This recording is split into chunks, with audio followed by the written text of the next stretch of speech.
మహారాజా Raviteja cinema విశేషాలతో వార్తల్లో నిలిచి చాలా కాలమైపోయింది. ఈ మధ్యకాలంలో తమ్ముడి మరణం, డ్రగ్స్ కేసు సంబంధిత వార్తల్లో అతడి పేరు బాగానే నలిగింది. కానీ సినిమాలకు సంబంధించి మాత్రం వార్తల్లో లేడు.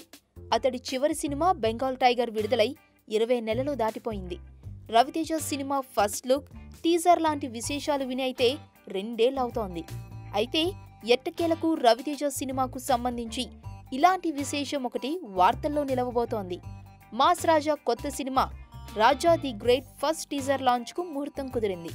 స్వాతంత్ర్య దినోత్సవం కానుకగా ఆగస్టు 15న దీని టీజర్ విడుదల కాబోతోంది.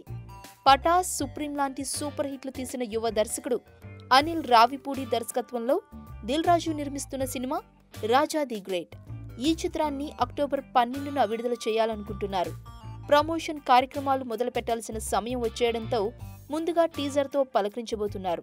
ఇక రవితేజ ఇందులో అంధుడి పాత్ర పోషిస్తుండడం విశేషం.